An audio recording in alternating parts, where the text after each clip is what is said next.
நான் காரப்பன் சிறுமுகை தேசிய கைத்தறி பயிற்சியாளர், அவினாசிலிங்கம் பல்கலைக்கழகத்தில் பேராசிரியராக நியமிக்கப்பட்டிருக்கேன். அது மாத்திரம் இல்லை, இந்த நாட்டில் பேச வேண்டிய ஒரு துறையை நம்ம பேசாமையே அதை முடிச்சுவிட்டோங்கிறது தான் என்னுடைய ஆதங்கம். இன்றைக்கி இந்தியா விஞ்ஞானத்தில் மிகப்பெரிய அளவில் இருந்தாலும் கூட ஜவுளி தொழில், நெசவு தொழில் தான் மிகப்பெரிய விஞ்ஞானம். அதை வச்சு தான் நம்ம நாட்டில் மிகப்பெரிய பொருளாதாரம், வேலைவாய்ப்பை நம்ம உருவாக்க முடியும். அதை விடுத்து நாம் எது செய்தாலும் அது ஒரு ஆடம்பரத்துக்கும் வாழ்க்கை முறைக்கு தான் சரியாகுமே தவிர, உண்ண உணவும் உடுக்க உடையும் இதுதான் வாழ்க்கையில் மிகப்பெரிய ஒரு அத்தியாவசியம். ஒரு மனிதன் 3 மணி நேரம் சாப்பிடாமல் இருக்கலாம், ஆனால் ஒரு நொடி கூட ஆடை இல்லாமல் இந்த நாட்டில் வாழ முடியாது. அப்பேற்பட்ட ஒரு துறை இந்த நாட்டினுடைய மக்கள் தொகையில் 70% பேர் ஜவுளித்துறையில் இருக்கிறாங்கிறதுக்கு எத்தனை பேருக்கு தெரியும்? அதே மாதிரி உங்களுக்கு தெரிஞ்ச மாதிரியே சொல்கிறேன், சேலம் டு கோயம்புத்தூர் அதிக தொழிலதிபர் இருக்கிறது எந்த துறையிலன்னு கேட்டிங்கன்னா அத்தனை பேருன்னு சொல்கிறாங்க டெக்ஸ்டைல்ஸ் துறை, ஜவுளித்துறை, கைத்தறித்துறை, விசைத்தறித்துறை.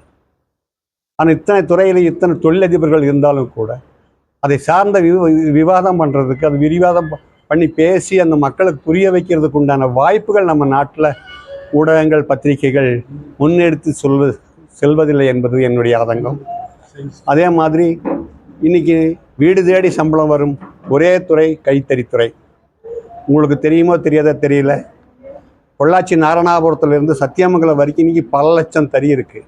நீ அரசாங்கத்துக்கிட்ட கேட்டால் 2 லட்சம் தறிங்கிறாங்க. உங்களுக்கு தெரியுமா, தமிழ்நாட்டில் சேலை வைக்கிற கடை மாத்திரம் 2 லட்சத்துக்கு மேலே இருக்குது. அது அர்த்தம். இன்றைக்கி ஒவ்வொரு கடையும் ஒவ்வொரு தொழிற்சாலை மாதிரி.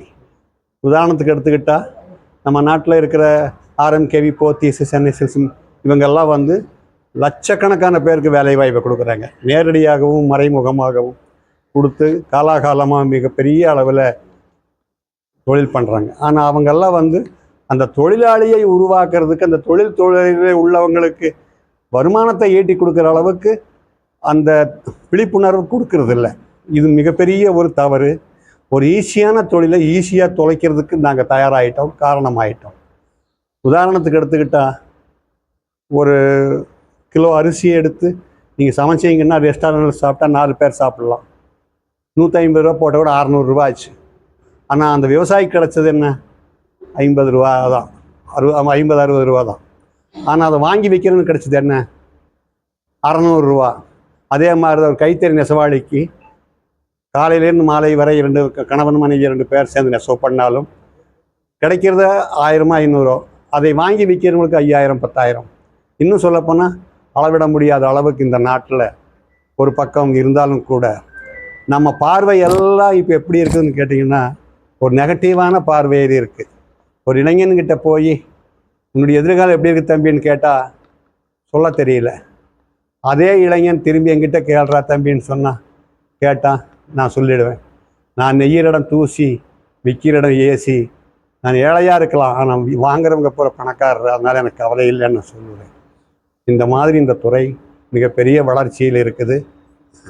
இந்த வில்லேஜ் கூட முருகேசன் சார் ஆரம்பிச்சிருக்கிறது இதுதான் ஆரம்பம். எதிர்காலத்தில் இளைஞர்கள் நீங்கள் தொழில் வரலனாலும் கூட பிஸ்னஸ் லைனில், அதாவது வியாபார உத்தியில் நீங்கள் வந்தீங்கன்னா கொட்டி கிடக்குது இந்த வேலை வாய்ப்பு. பட்டாகட்டும், காட்டன் ஆகட்டும், இந்த மாதிரி எத்தனையோ ஐட்டங்கள் நம்ம இந்தியாவில் இருக்குது. இன்றைக்கி தேவை இருக்குது. அதை எப்படி பயன்படுத்துறதுங்கிறதுக்கு உண்டான செயல் விளக்கம் இல்லாதனால வெளிநாடுகளுக்கு போய் நம்ம குழந்தைங்களெல்லாம் படிக்கிறாங்க, சம்பாதிக்கிறாங்க, ரைட்டு. ஆனால் என்னை மாதிரி ஆகிட்டா என்ன பண்ண போகிறாங்க? இது ஒரு பயம் இருக்குது. யோசிக்கணும், சிந்திக்கணும் இளைஞர்கள் நீங்கள் தான். இன்றைக்கி சில்க் வில்லேஜில் வந்து ஒரு விழிப்புணர்வு நிகழ்ச்சி. அது இல்லாமல் நம்ம பேராசிரியர் மணியண்ணன் வந்து விரிவாக பேசுவார். அந்த இளைஞர்களுக்கு என் வேலைவாய்ப்பு எப்படி உருவாக்குறதுங்கிறத பற்றின நிகழ்ச்சி நிறைய பண்ணிகிட்ருக்கோம். இது வந்து ஆரம்பம்தான், இனிமேல் தொடர்ந்து செய்வோம். என்னென்ன டீச் பண்ண போகிறீங்க? இன்றைக்கி என்ன டீச் பண்ண போகிறோங்கிறது, ஒரு நெசவு தொழிலில் வந்து டிசைன் கொடுக்குறது எப்படி, தேசிய டிசைன் பயிற்சியாளர் அவரும் வந்திருக்காரு. அதே மாதிரி சேலையை உருவாக்குறது எப்படி, நெசவு பண்ணுறது எப்படி, இந்த மாதிரி பல வேலைகள் இருக்குது. ஆயிரக்கணக்கான வேலை இருக்குது. ஒரு வேலை 2 வேலை கிடையாது நெசவு தொழிலில். எல்லாமே பணம் கைக்கிற தொழில் தான். யாரும் நினைக்கிற மாதிரி வசதி இல்லை, பணம் இல்லைன்னு சொல்லி இப்படி யாரும் வந்து கையேந்துறது இல்லை. அதனால் எல்லாமே கொடுக்குற பயிற்சிகள் பூராமல் ஒவ்வொரு இளைஞர்களும் மாணவிகளும் பயிற்சி எடுக்கணும். அது கண்டிப்பாக மாணவிகளுக்கு ரொம்ப தேவை. ஒன்றும் இல்லை, 2 டெய்லர் மிஷின் வச்சுட்டா போதும். துணி 400 ரூபா தான், அதுக்கு போடுற டிசைன் 5000 ரூபா. யோசிச்சு பாருங்கள், இந்த நாட்டில் எந்த துறையில் இந்த மாதிரியான வாய்ப்புகள் கிடைக்கிது? ஆடம்பரமான வாழ்க்கைக்கு ஆடை தான் முக்கியங்கிறத எடுத்து சொல்கிறதுக்காகவே இந்த மாதிரி நிகழ்ச்சிகள் எல்லாம் பண்ணணும் எதிர்காலத்தில்.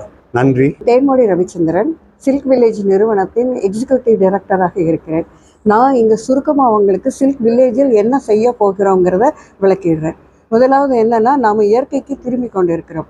ஐடி தொழிலில் இருந்தவர்களெல்லாம் வேளாண் துறைக்கு வந்தது போல் நாங்கள் கைத்தறியில் புதுமைகளை புகுத்தி கைத்தறி தொழிலை மேம்படுத்துவதற்கான முயற்சிகளில் முதல் முயற்சியாக நாங்கள் இந்தியாவிலேயே இறங்கி இருக்கிறோம். எங்களுடைய சில்க் வில்லேஜில் நாங்கள் ஃபேப்ரிக் டிசைனிங் அதை வந்து கம்ப்யூட்டர் மூலம் கற்றுக் கொடுக்குறோம். அதுக்கப்புறம் அந்த டிசைனிங்கை எப்படி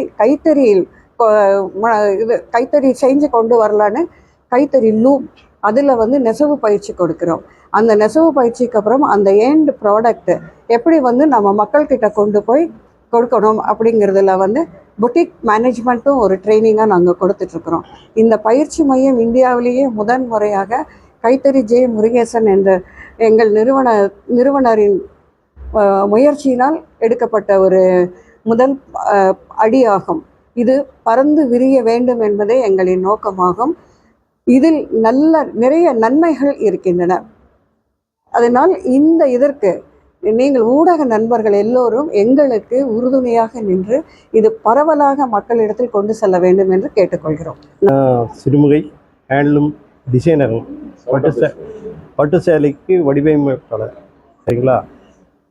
பட்டு சேலையில் புதுமையாக என்னென்ன பண்ண முடியும் டிசைன் பொறுத்த வரைக்கும், இந்த மயில் தொகை பட்டு சேலை, திருக்குறள் பட்டு சேலை, சீனதி பேர் வந்தப்போ சால்வை போத்துனது, மோடிது, இந்த மாதிரி பல செய்ய முடியாத வேலையெல்லாம் ஹேண்ட்லூமில் செஞ்சுருக்கேன். டிசைன் வடிவில் ஃபஸ்ட்டு பேசிக் டிசைன் தான் முக்கியம். டிசைன்லேருந்து எல்லா வேலையும் கற்றுக் கொடுக்க முடியும். ஃபஸ்ட்டு நான் டிசைன் பயிற்சியாளராக வந்திருக்கேன். அது சந்தேகப்படுறவங்களுக்கும் தெரியாதவங்களுக்கும் எல்லா விதமும் நான் சொல்லித்தர முடியுங்கிற நம்பிக்கையாக வந்திருக்கேங்க. நான் சொல்லித்தரப்போகிறேன். நான் சுகுணா சண்முகம், கோயம்புத்தூர் காந்திபுரமில் fashion art institute for creative skills அப்படிங்கிற இன்ஸ்டியூட் நடத்திட்டு வரோம். இது கோயம்புத்தூரில் 2 பிரான்ச்சஸ் வச்சு செயல்பட்டுட்டு வருது. இன்றைக்கி இங்கே இந்த கைத்தறிக்கான பயிற்சி நடக்குதுன்னு சொல்லிட்டு நம்ம ஸ்டூடெண்ட்ஸ் இன்றைக்கி இந்த பயிற்சியில் கலந்துக்கிறதுக்காக வந்திருக்காங்க. இது வந்து எங்களோட ரொம்ப பெரிய ஒரு ப்ரௌடான மூமெண்ட் தான் சொல்லணும். என்னென்னா, ஒரு கின்னஸ் ரெக்கார்ட் பண்ணவங்க, தேசிய விருது வாங்கினவங்கள்ட்ட எங்கள் ஸ்டூடெண்ட்ஸ் ட்ரெயின் ஆகுறது அப்படிங்கிறது எங்களுக்கு ரொம்ப கௌரவமான ஒரு விஷயமாக நாங்கள் நினைக்கிறோம். பொதுவாகவே பெண்கள்கிட்ட ஒரு விஷயம் போகிறப்போ நீங்கள் எவ்வளோதான் முயற்சி பண்ணியிருந்தாலும் பெண்கள்கிட்டேருந்து ஒரு விஷயம் போகிறப்போ அது ஈஸியாக நிறைய பேர்த்த ரீச் பண்ணும். அதே போல் இந்த கைத்தறி பற்றின இந்த விஷயங்களும் நிறைய எங்களோட பெண்கள் மூலமாக நிறைய பேர்த்துக்கு ரீச் செஞ்சு எங்களால் சமுதாயத்துக்கு நல்லது பண்ண முடியும் அப்படின்னு சொல்லி நாங்கள் நம்புகிறோம். இந்த வாய்ப்பை கொடுத்த சில்க் வில்லேஜுக்கு ரொம்ப ரொம்ப தேங்க்யூ. கிராமம் நெசவாளி, இலையிலிருந்து கலை வரை இங்கே கற்றுக் கொடுக்க போகிறோம். இங்கே டிசைனிங் எப்படி, வீவிங் எப்படி, டிசைனிங் எப்படி, அதுக்கு முன்னாடி டையிங்கில் இப்போ புதுசாக நேச்சுரல் டையிங்னு ஒன்று, அது ஏற்கனவே இருந்தது தான், அதை மீட்டெடுத்து மறுபடியும் உருவாக்கம் செய்ய போகிறோம். நேச்சுரல் டை வந்து நமக்கு இப்போ எல்லா விஷயத்துலையும் நேச்சுரல் ஆகிட்டு வர்றது, இந்த டையிங்லேயும் நேச்சுரல் கொண்டு வந்தால் எப்படி இருக்கும் அப்படிங்கிறத இங்கே நாங்கள் லைவாக சொல்லித்தர போகிறோம். நன்றி.